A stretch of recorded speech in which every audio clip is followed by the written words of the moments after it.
The way I feel as a youth right now, I just feel like the whole system of the economy is designed to keep people like me just down.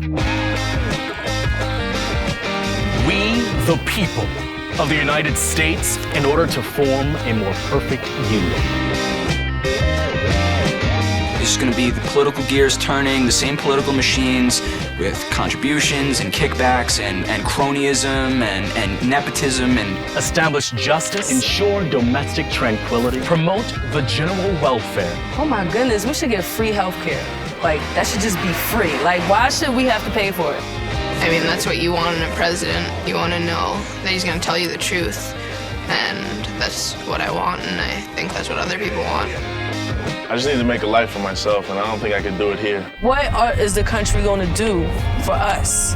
The bubbles are not reality, it's inside your head, making you forget where you're from and what's behind. Isn't it suspicious how the world is made? My first vote. My first vote Is power in my hands. My first vote? My first vote Is a vote for each and every one of us.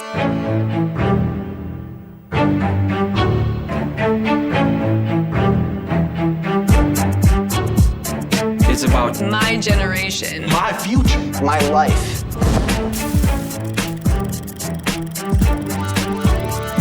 We're living the Bible, baby. Your Bible's not reality. You've got to have a look outside. That is the American dream music, you know. If you have a dream, you put in the work, you put in the time and the effort, and you will succeed. When you get your next unemployment check?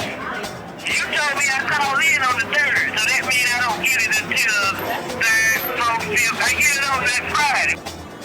Are you gonna be okay until then? Yeah, baby, just keep your money. You'll be all right.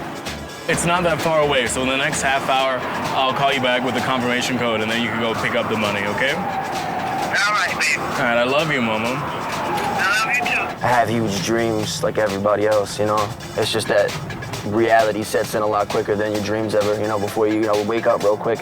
Every day is like another hustle just to get like, you know, rent, food, this and that. With finances, it's just like you don't have that same idea. Like I know personally I owe a ton of money. I couldn't pay for an NYU education. My parents couldn't pay for an NYU education. I didn't really know anything about certain things to pay for school, so I just left school and I just started working. The separation is larger and larger every year. The rich are getting richer, the poor are getting poorer. That's how it's been, at least under Bush. There's a huge economic gap in America that we need to address. We need to do something about. Because I feel it firsthand, right? I have the situation at home, so I know that's real. And I have the situation where I work and I'm in Manhattan and there's money everywhere, so I know sort of both ends, which will help me bridge it a bit, bridge the gap.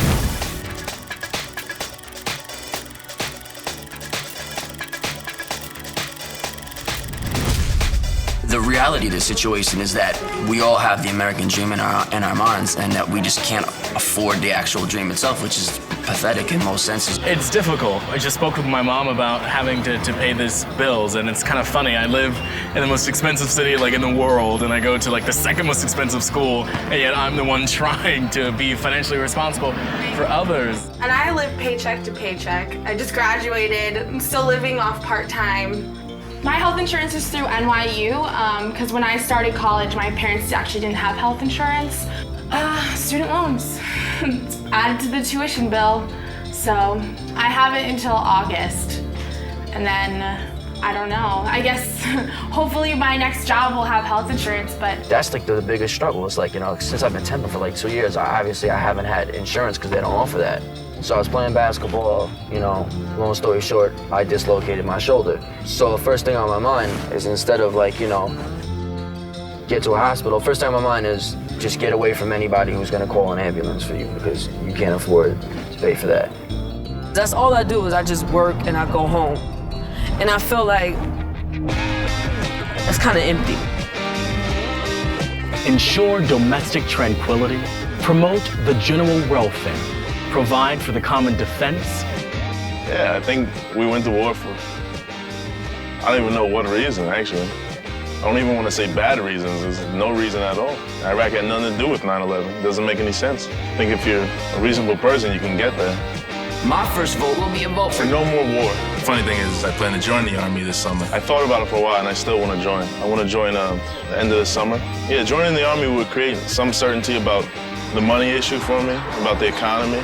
It's a lot harder out here to go to school than it is in the Army. I already have my vision set. When you're spending billions of dollars on a war, but not spending billions on healthcare, not spending billions on education, you're spending millions, and you're spending thousands to repair roads in some states. It's just you can't argue where the money's going. For education, for lower student loans. This student interest loan, $60,000, that's getting more interest than my parents' mortgage. Not being able to pay all your loans back because you don't make enough money. It seems like everything that's happening is happening for those people who have. Yeah, I know a couple people, my dad's friends, my friends I talk to, I hang out with, in their 30s and 40s, and they got good paying jobs, and they're still repaying their school loans. It's kind of a shame.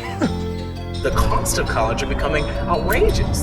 The cost of something that we're in many ways entitled to is it's preventive is what the cost. It's prohibitively expensive. I talked to NYU about summer housing options before school ended, but really they're just too expensive, so I couldn't do it. I had to kind of get creative. So I had a couple of friends that actually have apartments in the city, so I've been sort of couch surfing from one location to the other, packing up my stuff, moving it. Finally, I got this storage facility where I'm putting all the stuff while I'm away. Back in Jacksonville, where my mom is, the job market is awful. And so I knew that if I wanted a good, stable job, I'd need to stay here.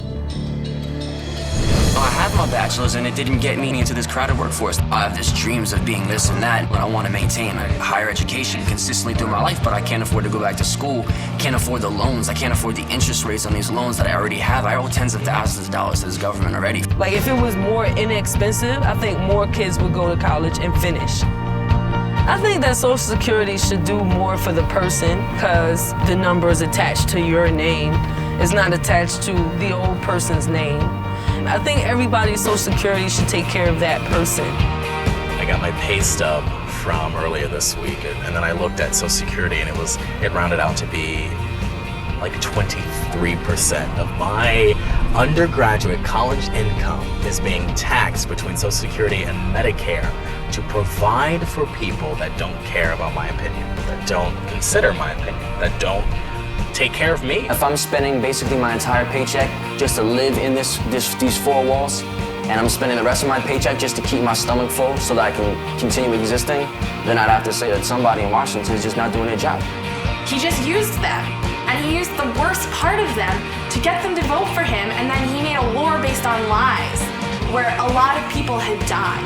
And I'm really sorry, but if you're gonna talk morality to me, I think that's worse. And secure the blessings of liberty to ourselves and our posterity.